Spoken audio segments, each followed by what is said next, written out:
Therapists of Reddit, what was your biggest I know I'm not supposed to judge you, but holy shit moment?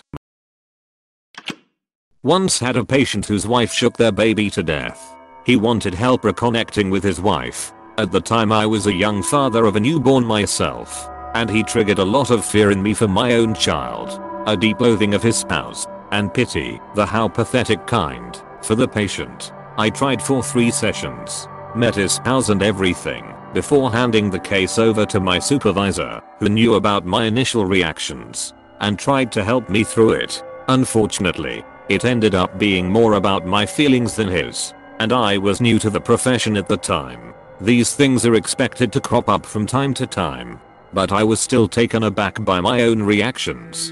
You made the right call. Being taken aback by your own reactions. Deciding to hand off the case. And then, I assume, working through your reactions in supervision, or by yourself sounds like a really valuable learning and growth experience. I do acute pediatric inpatient behavioral therapy. Has never happened with a child. And never will. Parents on the other hand can be real pieces of shit. And the way they treat/abuse their children then throw them off on us and scream fix them. I'm a big burly guy and I've cried many nights over this. You're a hero my man. Big mahalas for all you do. I was once in my psychiatrist's office a bi-monthly 15 minutes med check. She asked me what was going on more as conversation. I told her that in the last 6 weeks, my 3 elders, aunt and 2 uncles, I was guardian/conservator for had died one right after the other. My wife had a heart attack. My daughter attempted suicide. And my mom broke her hip and had laid on her floor for a week before being found. She drank and ate from the dog's bowls. I got that call within 10 minutes of setting up the last funeral. She stopped the meeting, got on the phone with a therapist in the office next to her, and had her postpone her next meeting to speak with me. I was so fucked up. I had no idea. I think she saved my life. I really hope you're doing better, man. I feel like a lot of the comments saying that they never judge their clients might be working in voluntary services or they've been very fortunate in their client base. Judgment isn't an inherently bad thing. It's how we know that murdering people is wrong. So when a convicted pedophile client told me, nothing gets me going like a pair of little girls' worn panties, you better believe I judged the F out of him. I continued to work with him, and I treated him with compassion and respect, because he's a human being worthy of both. I did my job, because I'm a professional. But I can't honestly say that I didn't judge him. I judge that he should never be around children. I judge that he is not yet ready for change. I judge that his access to his own daughter should be closely supervised. That's a lot of judgments. Understanding your own inherent biases and how they influence your work is a very important part of training and practice. I think that people here are sometimes using different definitions of "judge." That's all. Edit. I work in linguistics, and so many disagreements are just caused by people with different definitions of a term not noticing that.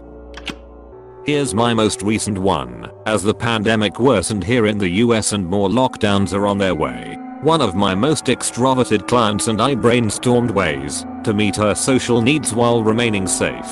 The following week she cancelled her session and told me that she's positive for COVID after attending an orgy, which definitely wasn't one of our ideas. I let out the deepest, most defeated sigh after I hung up the phone. I'm super extroverted and the struggle in 2020 is real. I just spend a lot of time on Discord chatting to people. Amazingly, I haven't caught COVID. Just out of curiosity, did you attend orgies before COVID? Is extroverted a way of saying you're into orgies? Lots of people discussing pedophilia as an example of the toughest stuff to not judge despite our training. I haven't yet treated a pedophile, thankfully. At least not an identified one. I did run a men's anger management group though, and some of those men had done some terrible things to women. Most of them, I found ways to like and admire for their positive aspects. But there were 2 guys in that group I just could never find unconditional positive regard for. One guy basically never spoke in group. He would give one-word answers and occasionally just discuss how unfair the system was to him. I worked really hard to open him up and find things to connect over, but he never opened up to me or the group. He left the group after he strangled his girlfriend and went to jail. She survived thankfully. The other left group early routinely, showed up late, participated minimally and similarly never wanted to open up honestly. He left early one group after we had discussed him staying to the end and threatened me when I told him he wasn't going to get credit for attendance, something the court required. Oddly, I eventually moved into the apartment below him, completely without knowledge, and listened to him scream at his girlfriend and break S while I called the cops. I judge these men. They're SI. Maybe they're redeemable, but redemption requires self-exploration, and they both refuse to do so. It's worth noting how differently I felt about them than so many others in the group. Men I found ways to help and admire and respect even in spite of their awful behavior in the past. Clinical psychologist working primarily in forensics here. This means my clients are usually involved in legal proceedings, family court, juvenile court, criminal court, etc. My job is usually to evaluate or provide treatment. I'm not there to judge. That's the judge's job. But of course I have my thoughts. I'm usually impressed by the justifications people make for shitty behavior. The one that irks me the most is when parents manipulate their child against the other parent. I've had to do therapy for a 5-year-old who said she doesn't want to see a parent because they haven't paid child support. Excuse me? What 5-year-old knows, understand, or needs to be worried about child support?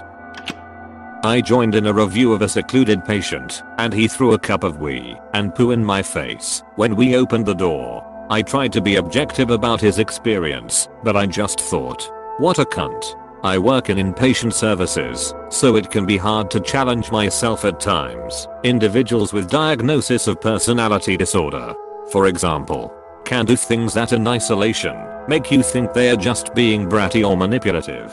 But to think of the experiences that shape them to react like that in a given situation can help to clear my judgment and find compassion. Harder when someone bites me or hits me with one of our fabulously detachable anti-ligature curtain poles, though. Opposite side. If that's accepted too, I was assigned to see the lead psychologist at the local hospital as I was severely depressed and had become suicidal. She literally rolled her eyes at me, told me to grow up, and said she could be having appointments with people who were actually about to kill themselves, not me who was already working with the team. This sent me absolutely spinning, bottling everything up, thinking I didn't deserve help, and ended up in hospital 2 years later after an attempt. When they looked at my records, the hospital suddenly became very interested in any psychological experts I'd previously spoken to, informed them of the above incident. They asked if I knew the name, and I said I didn't, but they had a strong accent. They immediately looked like they were about to burst out crying, apologized excessively, then informed me they had been fired a year ago. No idea how many people were affected by that therapist. Just checking in that nobody wrote my story. Yes, I'm relieved. You mentioned you're getting ready to start therapy. I know we are different, but therapy was one of the best decisions I ever made for myself. It's good to have a neutral third party weigh in on what troubles you. And remember, you don't have to stay with a therapist if you don't want. Therapy, like any psychological treatment, is often more about trial and error to find what works for the individual than anything. Also, you'll get out of it what you put in. So be upfront, frank and honest with your therapist. That will help them work with you on determining the best therapy course for you. I wish you the best of luck. When I was underage, I got caught with a drink on Bourbon Street and got a minor in possession. I was telling my therapist about it and said that the police caught me with a hand grenade in New Orleans. He didn't realize that a hand grenade was a type of drink, and it was funny to watch him try to process that his patient might have just casually told him that he had been caught with a fragmentation grenade. He took a big long pause and said, "Where did you even find a grenade?" I realized the misunderstanding quickly and corrected him. But for a moment he definitely was thinking, holy yes, how do I deal with this? Therapist here. To piggyback on what others have said, it is highly unlikely for me to have moments where I judge my clients. It happens sometimes, but I'm able to shut down those thoughts quickly in my head and return to being present for the people I see. People are so incredibly complex that my judgment wouldn't have any meaning anyway, and it doesn't have a place in our work together. I will admit though, something that does get me feeling a little salty is when I have a client's parent that attempts to sabotage the therapeutic relationship I have with their child, or pulling them out of therapy entirely when some of the things we talk about challenges some potentially unhealthy family dynamics. I don't feel anger toward the parents. Mostly I feel bad for the kid. Edit. Wow. All I have to say is that I'm incredibly humbled by all of you that have shared your stories. Even though these moments are so steeped in pain, what hits me is the incredible amount of strength present in spite of the upbringing and parents many of you have had. Too many goddamn responsible professionals. I came here to read the salacious stories of how some docs went ham on patients and lost their certifications. Instead, all I've gained is even more respect than I already had for the backbreaking and sometimes thankless hard work these individuals do every day. Work I could never do. Not with any consistency anyway. Responsible jerks. Thank you, Free Willers Arson. Well, I quit my last therapist because I made him cry uncontrollably. He tried not to, but he just couldn't hold it back. I felt guilty and won't see him anymore. I think he may have lost a child before. I described watching my aunt grieve over her son's body. I felt so much pain losing him, but was explaining how watching my aunt was dramatically worse. The details about her is what made him lose it. I could tell he was reliving something inside his own head. Patient side here. I had been seeing a therapist for a few months to help with chronic depression and self-harm with some pretty intense suicidal ideation. I had tried Suprex in the past, didn't like the side effects, and put it down. But I was ready to try something new to supplement therapy. Everyone within earshot was calling Wellbutrin a miracle and lifesaver, so I figured I'd give it a shot. Since my therapist couldn't prescribe drugs, I got an appointment with a psychiatrist. My first appointment, I explained what I've got going on, what I'm doing to work on it, and what I'm looking for in seeing him. I do a pretty good job holding myself together in public. I dress myself. I hold down jobs. At that point I lived on my own, now living with my partner. All in all, I've got a well-polished mask. I guess it's too good.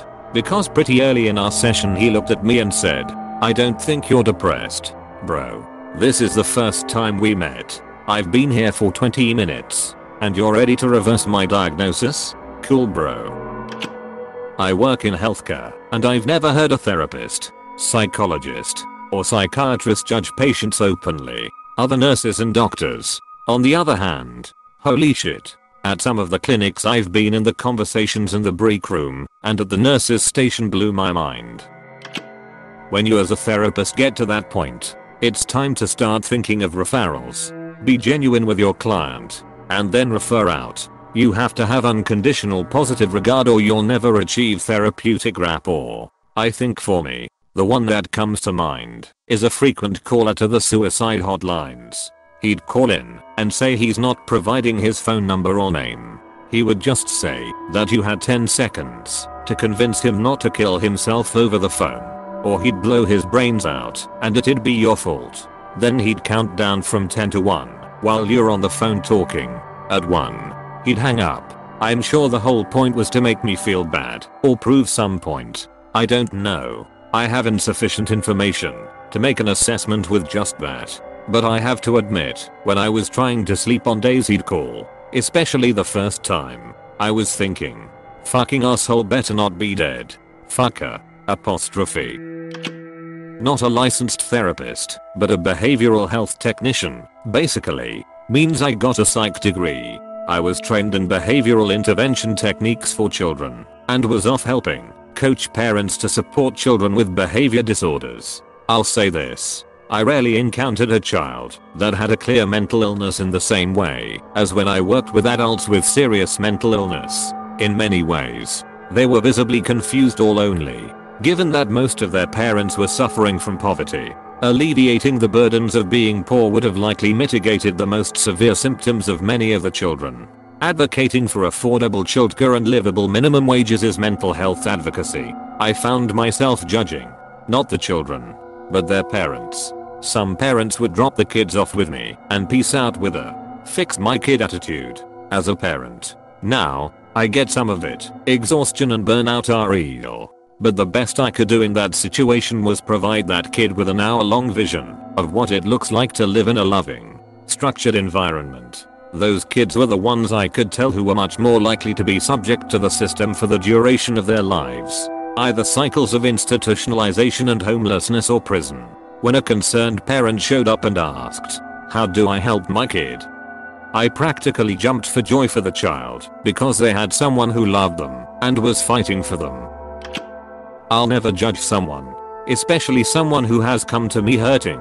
The world is full of assholes already. That said, I found out while I was still doing internships that I'm very uncomfortable working with abusers. So I don't do it. It took one recount of a man describing in detail how he was strangling his wife up against a wall and making her look at the beam he was gonna hang her from. I got out of the office and told my supervisor I just couldn't do it. It's worth mentioning, I was just an observer back then. I didn't act as the therapist. My supervisor was. She wanted me to be prepared to work not only with victims, but with victimizers as well. This sounds scary, but props to the therapists that can deal with that stuff. That dude seriously needs help. But the fact that there are people out there willing and able really shows how far we've come as a society. During my training I was asked how would you feel if a client were to come to you and admitted they were a pedophile that was on the edge of committing seriously horrific acts? Could you see that person as another human being that needed help? Or were your personal feelings about the abhorrent behavior too strong? This factor leads some people to not continue my course on to the next level. But it really illustrates the level of non-judgment needed in this field. We all have our own personal feelings, of course. But these get talked about in supervision. Edit. Wow, thanks for the awards. I'm glad it's raised an interesting topic for discussion. I'm enjoying reading them all, even if I don't have the time to reply. Personally, in this instance I remember the Gandhi quote, "Hate the sin, not the sinner." Also spelling. I've never judged my patients. My coworkers however, I've judged the S out of those. I'm also judging the hell out of myself for picking up smoking again. But my patients? Never. Therapist. People need understanding and empathy to work through their challenges. Therapist brain. Except for you. You piece of shit. Therapist. Except for me. Not a judgment. You kind of train your brain not to judge. Because you are seeking to understand and help. When you do those things, you can't simultaneously judge. We could all use a little more of that in real life, I suppose. I'll share this though. I do feel concerned about this recent phenomenon of young people I worked with self-diagnosing, sharing, and identifying very closely with mental illness, as if the pendulum quickly swung from never ever share your feelings to OMG, you're depressed? All of us are too. Life's challenges can be tough, and they don't need a scientific sounding label to be valid and real. You are not your diagnosis. We can find validation and support in healthier ways. Edit. Thank you for the golden awards. And thanks to everyone for some really nice discussion. Not a therapist but a patient. Me and my fiancé, at the time, went in to see if we could figure out how to make things work after he hit me. After our history came out, and I divulged his infidelity etc, the therapist basically said no. There's no hope. You need to get help for yourself, so you can get the courage to leave and end this. I was angry at the time, but both therapists knew there was no point as he was as screwed up as it gets. I work with kiddos who have experienced some kind of abuse/trauma. 90% of my clients have been sexually abused. I have a lot of holy ass moments, but not from judgment of my clients, but from what happened to them. I've had clients whose father made them help him dismember mom's body after dad murdered her in front of them. I've had clients under the age of 8 who have been sex trafficked. I've had clients who have been forced to film torture porn. I have holy ass moments all the time.